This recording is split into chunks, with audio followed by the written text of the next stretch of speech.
All right, welcome back, guys. It's been a while. We're gonna have one of the newest releases right now, the new Hammer Maximum Effect. So, newest addition to the effect line. Probably the strongest or earliest in my opinion. However, I might have a little bit of mixed opinions versus some of the reviews I've seen currently online. I find it strong as in how early it is. Not as much right to left as I've seen some people throw on YouTube. So here's my 2 cents on what I feel about the ball. So feel free to chime in on the comments on what you think or want to discuss something. This is a pin down layout for me, right? So it is gonna flare a little tighter. It is a little closer pin to PAP. I am using it for more sport shot like. I'm gonna throw a couple of shots and let's see what it is. So just a normal regular THS. So I'm just gonna start here 22-3, try to cross 15 at the arrows, get it out, see what happens at the break, okay? Just one shot.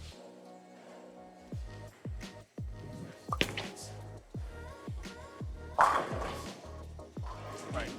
So pretty good. Goes down to like 3, somewhere around there to the right.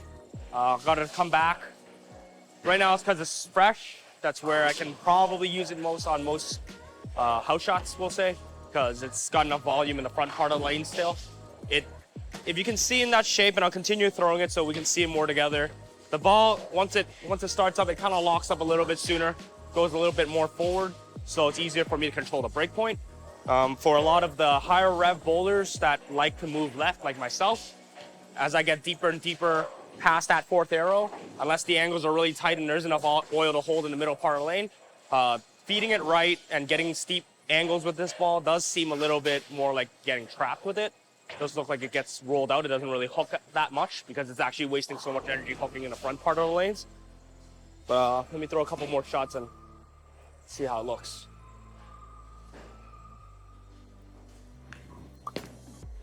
Got it right.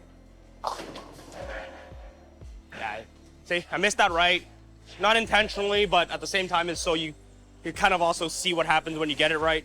It gets it right, gets to the spot, starts to go, but it kind of locks up. It doesn't really want to go a lot of right to left. Very good piece for me on sport, I would assume.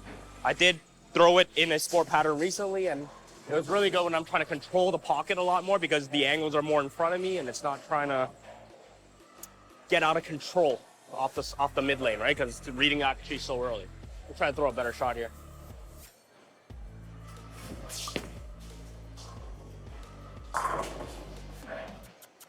Right. Ball came up behind, got it a little bit unlucky with a 7-pin there, we'll call it.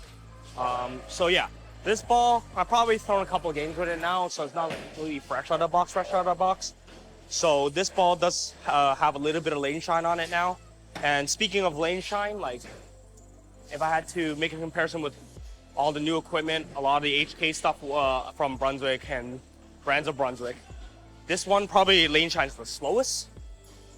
So for those that are kind of paying attention to, you know, when a ball gets shiny and the way it changes, the motion as it gets down lane, the more games you throw on it, we always like to play around with surface, but this one seems to hold the cover pretty long. So I kind of like that for that reason as well.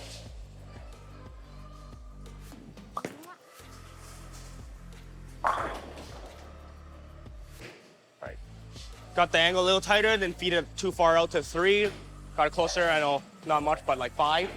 But you can see the ball has better angle already, just keeping the angles tighter. Like I said, it's a combination of layout and the ball, and obviously what we're bowling on. We're only bowling on a house shot. Sometimes not enough oil for the ball to not burn out in the front part of the lanes. I'm just gonna move left with it, just so you guys can see what the ball wants to do. So I'm gonna move like 5, go to around 27. I'm expecting the ball to not really corner much, so I'm just gonna throw a ball first. I will tighten the angle naturally just to give it somewhat of a chance. Try to not get the break point too far wide, closer to around 8, we'll say.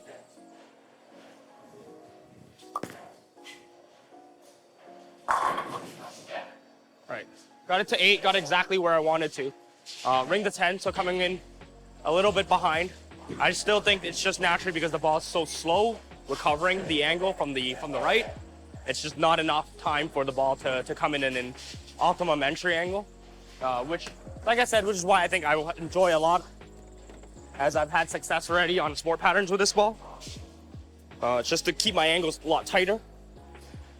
And then I'm gonna throw one back to where, like I said, I want it. Go back to where it was, keep the break point close. More in front of me. See that, even if I got the ball tighter on purpose in the front part of the lane, I actually moved right and moved my eyes left. Keeping the angles tight, the ball actually stays in line longer. And it's because the ball actually just hooks a little later because we're tighter, but it still wants to go more forward. So it keeps the angles, and obviously even a much stronger or more powerful strike at that way, because the angles are more friendly for the ball that way. Right, and that's characteristics of the ball and core, because as we all know, the effect core is pretty big, pretty strong. We like it for that reason for sport patterns. But yeah, like, keep the angles in front of you, and I think the ball looks a lot better that way. Tighter. Right? So keep the ball speed up, keep the angles tight. I think that's good, because if I try to feed it right, it's not a big recovery right to left ball, unless maybe if I tweak the layout, or if I play it too straight, too far right to start. Obviously on a house shot, you got a big wall on the right, so it's gonna hook up too early. It will take over. So it's more used for me for transition, keeping control of the pocket. Ball likes to grab in the front part of the lane, so if there's a lot of head oil, all those kind of contribute to what makes it a good time to use this ball. Now I'm going to compare it with my 3D Assault, right? Also a hybrid cover stock, also HK. Obviously a little different cover and core combination, but this is what I would use. I'm just going to throw the same shot. I normally have this hooking quite a decent amount for our asymmetrical ball, but we'll see.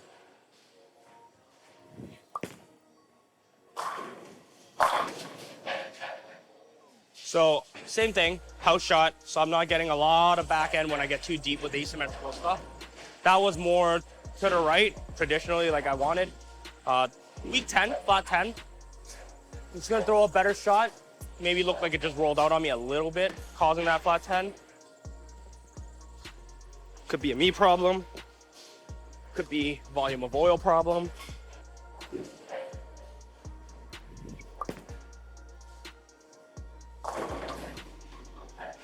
Got a little bit more rotation, still getting lazy in the back, so that's when you know the asymmetrical stuff just doesn't want a corner.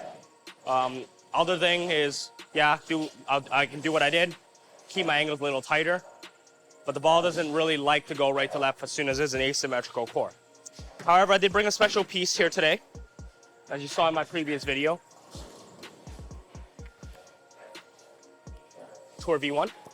So we'll compare this, because even though it's an asymmetrical core, just because of the different layout now, we're going to be able to see a little bit more shape in the back part of the lane. So given that this ball hooks, it's going to hook a lot harder, and this is where the layouts kind of matter.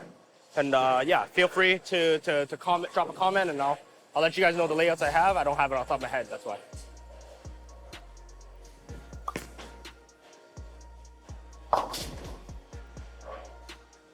Right, so weaker ball, weaker layout, ball, as long as it reads, is gonna hook more and sharper. So with a ball like that, in comparison, I'm actually getting more hook from the Tour V1 than I am with the Maximum Effect, mainly because you're just reading that spot quicker and harder. Tour V1, it is a lot shinier in lane shine. This ball did shine up really quick, but this is the difference I've been seeing with the two new releases so far. I'm gonna move around 7 left, get to around 30.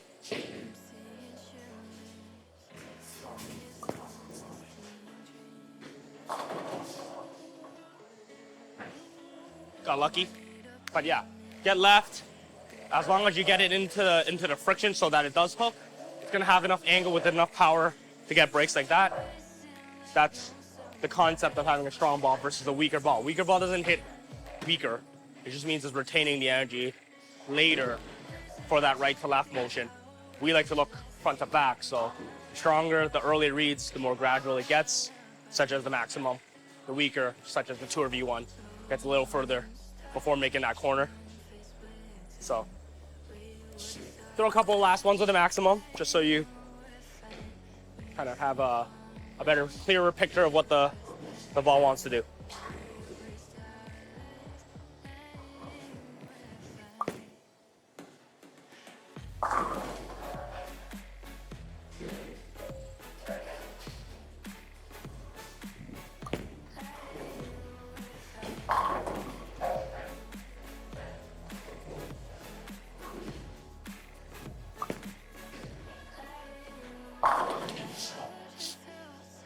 Right, and there you have it. I like to play this ball a lot tighter angles, especially on a house shot at least. Keep my angles more in front of me versus away from me. And the ball looks really good that way. And it's just, for me, it's just so much of a monster ball. Just like they market it, I agree. Just more in the head part, front part of the oil where the ball needs to not burn out. As long as it doesn't burn out, the ball hits great. But if I get too steep with it naturally, I'm not a huge fan of it, but that's just the characteristics of ball and core and cover. So as a bowler, we all try to learn and fit them in the arsenal. If I had to replace the ball, it's right now on the original effect lines, it's pretty much right up there. If I like my original effect sanded, now it's kind of like I have an excuse to not need to sand that, and now I have a good clear 1-2 between the two. Same with the special effect. The special effect came kind of shiny naturally, so I don't need to do that as well. Whereas this one kind of is a big ball, almost feels like a sanded pearl. I mean, that's like it is a hybrid, so I know it's kind of got that little half in there. So spaces up, squares, goes a lot more forward in comparison to other ball brands, closer to like, you know, those RXTs, those gems, those ions. That's where I compare it with right now. And thanks for watching. Catch you next time.